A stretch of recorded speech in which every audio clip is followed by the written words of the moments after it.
Bakit hindi ka napo-promote sa iyong trabaho? Nakatanggap ka na ba ng loyalty award mula sa iyong kumpanya dahil sa tagal mo nang nagtatrabaho doon, pero sa kabila noon ay hindi ka pa rin napo-promote? At ang masakit ay may mga bagong pasok lang sa inyong kumpanya, pero sila ang na-promote at naipwesto doon sa posisyon na gustong-gusto mong maibigay sa'yo. Masakit di ba? Kung gusto mong malaman ang dahilan kung bakit hindi ka napo-promote, o gusto mong malaman ang dapat mong gawin para ikaw ay ma-promote, ang bidyong ito ay para sa'yo. Pero bago tayo magpatuloy, ay iniimbitahan kita na mag-subscribe sa channel na ito, sapagkat marami ka pang matututunan tungkol sa buhay-buhay na matututunan mo mula pa sa iba pang bidyo na mapapanood mo sa channel na ito. Ayon kay Jordan Peterson, isang Canadian psychologist na kilala sa kanyang mga libro tulad ng 12 Rules for Life, ang promosyon ay hindi lamang nakadepende sa husay, kundi sa mga partikular na gawi at ugali. Inilahad niya ang mga mali nating ugali at estilo bilang empleyado na nagiging dahilan kung bakit hindi tayo napo-promote sa trabaho. Ilan sa mga ito ay ang mga sumusunod. Una, masyadong pagiging agreeable o masyadong mabait. Madalas sabihin ni Peterson na ang mga taong masyadong mabait at umiiwas sa gulo ay ang mga hindi madalas mabigyan ng taas sweldo o promosyon.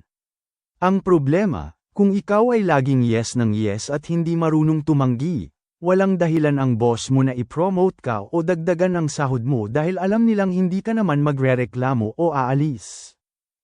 Ang solusyon, kailangan mong matutong maging disagreeable sa tamang paraan, hindi sa pagiging bastos, kundi sa pagiging handang makipagnegosasyon at panindigan ang iyong halaga. Ikalawa, kulang sa visibility at maling uri ng trabaho. Maraming empleyado ang naniniwalang sapat na ang magsipag, pero ayon kay Peterson, ang kagalingan, competence, ay dapat nakikita. Ang 10% rule, binabanggit niya na ang pagtatrabaho ng 10% na higit sa iyong mga kasamahan ay maaaring magresulta sa 40% na pagtaas ng iyong halaga at sahod. Hindi lang ito basta pagpapakapagod, ito ay ang pagiging laging handa kapag may malalaking problema. Tunay na trabaho laban sa pseudo-work. Nagbabala siya laban sa mga trabahong pampalipas oras lang na hindi naman talaga nakakatulong sa kumpanya. Kung ang ginagawa mo ay hindi nakakalutas sa malaking problema ng iyong boss, hindi ka mapapansin. Ikatlo, hindi marunong makipagnegosasyon. Para kay Peterson, ang career ay isang serye ng patuloy na negosasyon. Ang estratehiya, huwag lang basta humingi ng promosyon, gumawa ka ng case o katibayan. Iminumungkahi niya na tanungin ang boss, ano ang kailangan kong gawin sa susunod na 6 na buwan para maging kampante kayong i-promote ako? Ang leverage, magkakaroon ka lang ng kapangyarihang makipagnegosasyon kung mayroon kang plan B. Pinapayuhan niya ang lahat na laging i-update ang CV at alamin ang sariling halaga sa merkado para handa kang umalis kung kinakailangan. Ika-4. Hindi tugma sa personalidad at trabaho. Minsan, ang hindi pag-promote ay dahil sa hindi pagtutugma ng iyong ugali sa hinihingi ng posisyon. IQ at complexity, sa mga matataas na posisyon, naniniwala si Peterson na IQ ang pinakamalakas na basehan ng tagumpay. Kung ang hirap ng trabaho ay lampas na sa iyong kakayahan, mahihirapan kang umangat. Conscientiousness, sa mga trabahong nangangailangan ng ayos at sistema, ang pagiging masinop, conscientious, ang susi. Kung ikaw ay magulo magtrabaho, hindi ka pagkakatiwalaan sa mas mataas na tungkulin.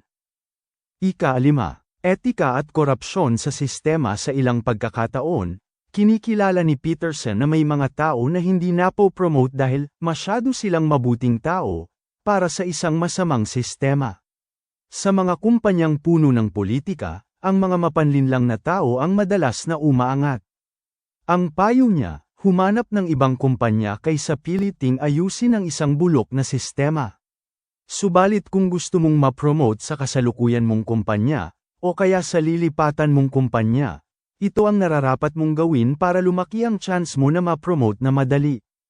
Una, pagbubukas ng usapan. Boss, may itatanong lang sana ako kung may 15 hanggang 20 minuto ka sa schedule mo ngayong linggo. Gusto ko lang sana pag-usapan ang performance ko nitong mga nakaraang buwan at kung paano pa ako mas makakaambag sa goals ng team natin. Ikalawa, ang paglalatag ng iyong halaga, the value proposition.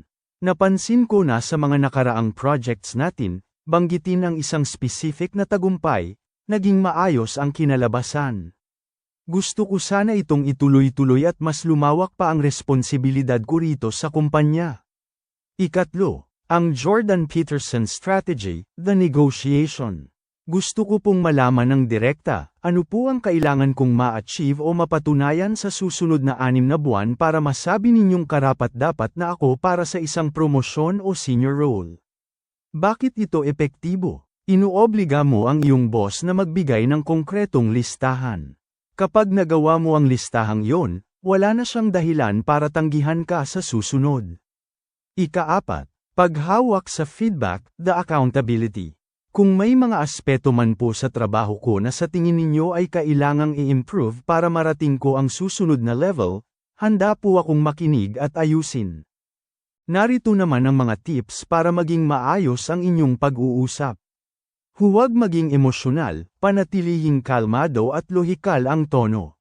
Isulat ang napag-usapan, pagkatapos ng meeting, mag-send ng email bilang summary of discussion, para may record kayong dalawa sa mga goals na itinakda niya. Ihanda ang iyong Plan B, ayon kay Peterson, mas malakas ang loob mong makipag-usap kung alam mong may iba kang pwedeng puntahan kung hindi ka pahahalagahan sa kasalukuyang trabaho. Sana ay meron kayong natutunan sa ating pinag-usapan. Naniniwala ako na kung aaralin mo ito at gagawin, ay maaring ang iyong promosyon na hinahangad ay magiging abot kamay mo na. Kung nagustuhan mo itong bidyong ito, i-click ang like at share button. I-click mo na rin ang bell button para maabisuhan ka kaagad kapag may bagong video na maaari mong panoorin.